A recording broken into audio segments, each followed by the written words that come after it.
Dear friends, നമ്മളിന്ന് discuss ചെയ്യുന്നത് ബ്ലഡിൽ പ്ലേറ്റ്ലെറ്റിൻ്റെ കൗണ്ട് കൂടുന്ന കണ്ടീഷനുകളെ പറ്റിയാണ്.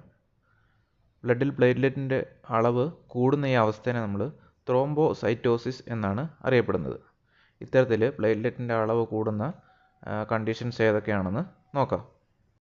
ഒന്നാമത്തേത് എസെൻഷ്യൽ ത്രോംബോസൈറ്റീമിയ എന്ന കണ്ടീഷനാണ്.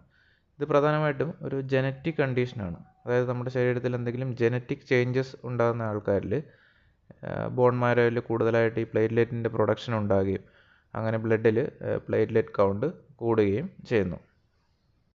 രണ്ടാമത്തേത് അനീമിയാണ്. അതായത് iron deficiency anaemia, haemolytic anaemia തുടങ്ങിയ കണ്ടീഷനുകളിൽ പ്ലേറ്റ്ലെറ്റിൻ്റെ അളവ് കൂടുന്നു. മൂന്നാമത്തേത് ക്യാൻസർ.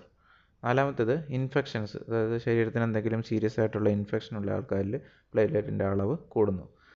അഞ്ചാമത്തേത് ഇൻഫ്ലമേറ്ററി കണ്ടീഷനുകളിൽ, അതായത് റുമാറ്റോയിഡ് ആർത്രൈറ്റിസ്, സന്ധിവാതം, സാർക്കോയിഡോസിസ് പോലെയുള്ള കണ്ടീഷനുകളിൽ, ഇൻഫ്ലമേഷൻ ഓഫ് ബൗവൽ, നമ്മുടെ വയറിനൊക്കെ എന്തെങ്കിലും ഇൻഫ്ലമേഷനൊക്കെ ഉണ്ടാകുന്ന കേസിൽ ഈ പ്ലേറ്റ്ലെറ്റിൻ്റെ അളവ് കൂടുന്നു.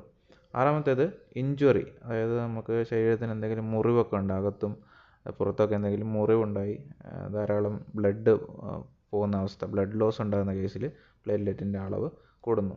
ഏഴാമത്തേത് കിഡ്നി ഫെയിലിയർ, കിഡ്നിക്ക് എന്തെങ്കിലും സീരിയസ് ആയ ഇഷ്യൂസ് ഉള്ള ആൾക്കാരിൽ പ്ലേറ്റ്ലെറ്റിൻ്റെ അളവ് കൂടുന്നു. എട്ടാമത്തേത് മെഡിക്കേഷൻസ്, എന്തെങ്കിലും സ്ഥിരമായിട്ട് മെഡിസിൻസ് ഒക്കെ യൂസ് ചെയ്യുന്ന ആൾക്കാരിൽ ചേഞ്ചസ് ഉണ്ടാകുന്നു. ഒമ്പതാമത്തേത് സർജറി, നമ്മുടെ അബ്ഡോമിനൽ, പ്രധാനമായിട്ടും നമ്മുടെ വയറിനൊക്കെ എന്തെങ്കിലും സർജറി ഒക്കെ കഴിയുന്ന കേസിൽ പ്ലേറ്റ്ലെറ്റിൻ്റെ അളവിൽ വ്യതിയാനം ഉണ്ടാകുന്നു. പത്താമത്തേത് റിമൂവൽ ഓഫ് സ്പ്ലീന്, ചില ആൾക്കാരിൽ ഈ സ്പ്ലീന് റിമൂവ് ചെയ്യാറുണ്ട്, ഇത്തരം ആൾക്കാരിൽ പ്ലേറ്റ്ലെറ്റിൻ്റെ അളവ് കൂടുന്നു.